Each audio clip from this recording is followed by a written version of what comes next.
Welcome to the PlaySlotsForRealMoney.com podcast. I'm here with Alexander.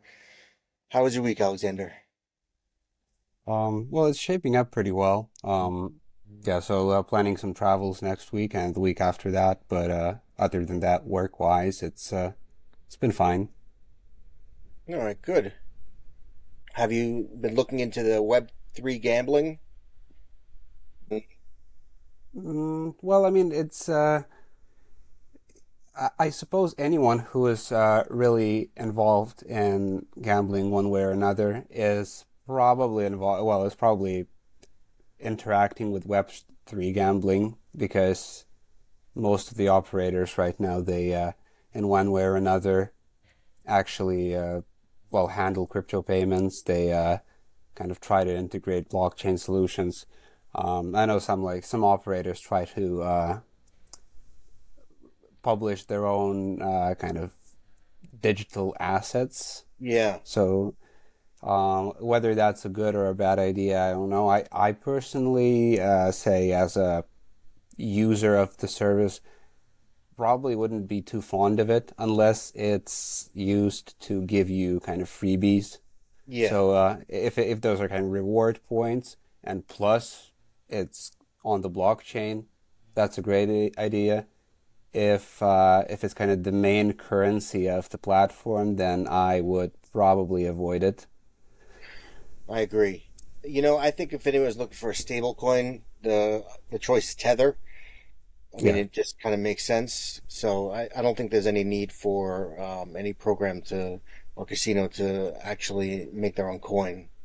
But it's happening a lot. I saw something on X about it over the weekend, so I just wanted to bring it up. Yeah, I mean, I think in a way it's kind of a good publicity thing potentially, um, especially if you are an operator who's both kind of well known and shady at the same time. Yeah, That might be a good move. Not to be pointing fingers, but let's say somebody like 1xBet, you know, they're kind of on the shady side, but at the same time, literally almost everyone knows the name, the brand name, the logo, very recognizable. Everyone heard about them. So I think if they'd make a move like that, unless they haven't, well, I don't think they have, but if they would, then I think that might work. Similar to football clubs, like the European football clubs, they have their own virtual assets. Whether those are official or not, I actually don't know. But you'd have like Real Madrid coin. You'd have whatever Bayern Munich coin. So I think I butchered the name, but anyway, so like a lot of the clubs have the coins, which could potentially work for some of the bigger brands. But when you'd have the smaller ones doing that, it's like not really no. have you tried any of the fantasy sports betting and the affiliate relationships on your sites? Fantasy sports betting, no. I have, I have tried working with one service.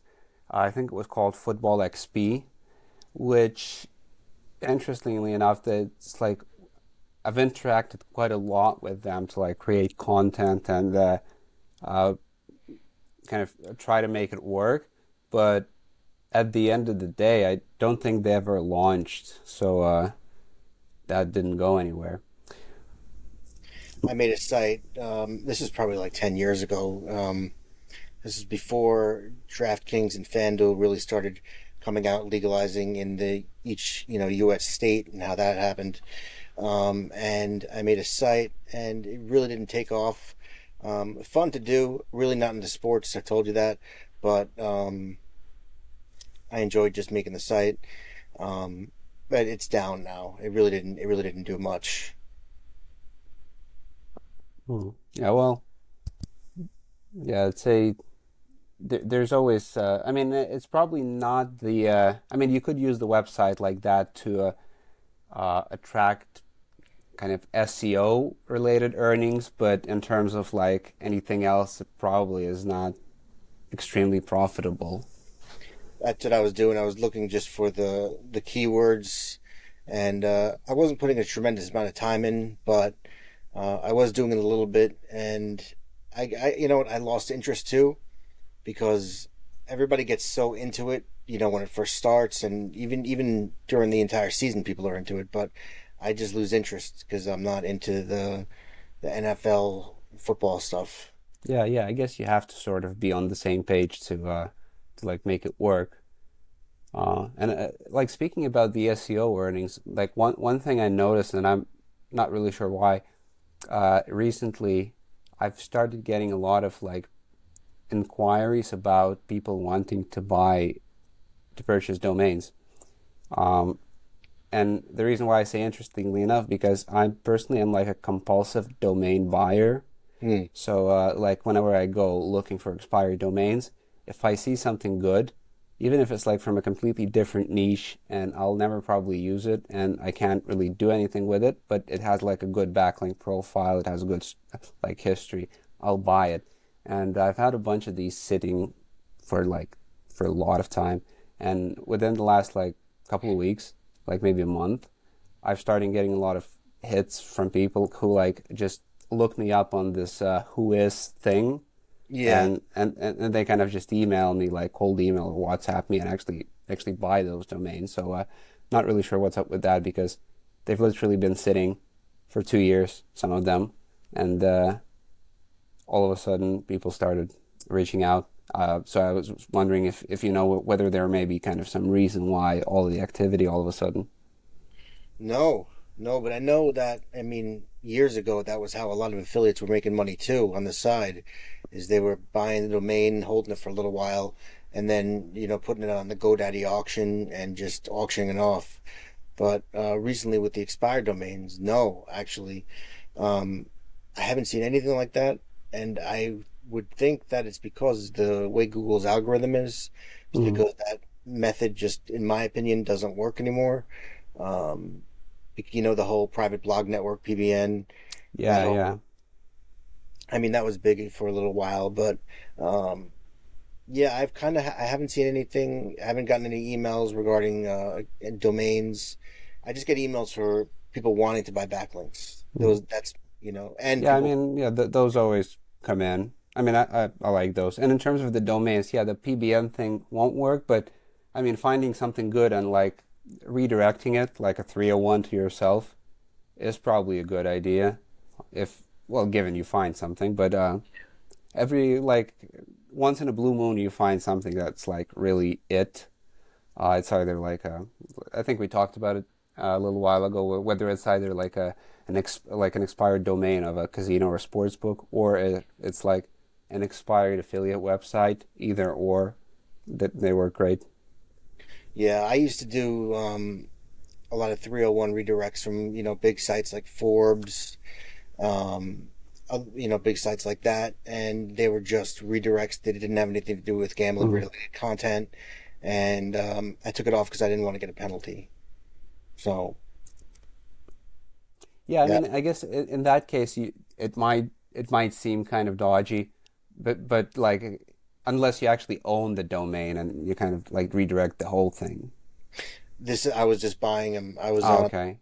I was on a forum, and they had it for sale. You probably know the forum, uh, uh, and I don't want to name the name. I'm not giving him a shout out, but um, yeah. So I was buying links that way, and it worked very well for a while. I mean, it increased my domain authority huge, but with the way everything's been going, it's just to me a liability. Not saying it can't work, because it can, but I don't want to take the risk of my link profile. At least not to any of my main sites. Hmm. Yeah, yeah, that makes sense. So, yeah, I mean, with the whole like with the whole penalty thing, I mean, it's still not quite clear to me in terms of like the guidelines because I think we also talked about like the 2025 Google guidelines, like the huge PDF that was out a little while ago. I don't think Um, we could. we didn't no because I did read it. Okay. So I opened it up initially. I thought like I'm just gonna dip my toes and like look at it, but I ended up reading almost the whole thing from start to finish, and interestingly enough, it did not really explicitly state that you can't pay for backlinks and you can't pay for exposure like that. What it did state is that you can't, like, it can't be kind of a, so it has to be genuine. That's what, like that. That's the kind of the gist of it. If it's genuine and it's genuinely relevant and the content makes sense and the links make sense, then it's fine because nothing of that said that you can't pay and who can because uh, otherwise it kind of turns into a witch hunt in a way where, like, let's say I don't like you and I start like spamming your website with backlinks, right? Which I could make look as if they're obviously paid. So, and you could do that en masse with a lot of websites. So, I think if they're like, if they were to try to kind of police this, then they'd open up like a whole can of worms that you probably can't really handle because you never know who pays and who doesn't. And in reality, like probably knowing how this works, 95% of all the links online are actually paid, especially when it comes to kind of content that's in a way related to making money. Did they say anything about having to disclose the advertising or advertisement? Yes, disclosures, yes. In terms of advertising and in terms of like also affiliate related things. So let's say you'd want to have like an affiliate disclosure, Mm-hmm. which I think makes sense and like everyone has it. Uh, Also, it kind of goes without saying in most cases if you like, if anyone visits like a website.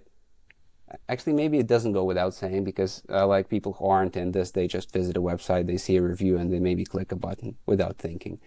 But generally, yeah, affiliate disclosures, yes. Advertising disclosures, that's a good point, and that's kind of on the edge. Is this an advertisement or is this a placement on a website who wants to promote me and I want to pay them because I'm grateful? Yes. So that's also a thin line. Am I paying them for a service or am I paying them to say thank you? No, I hear you.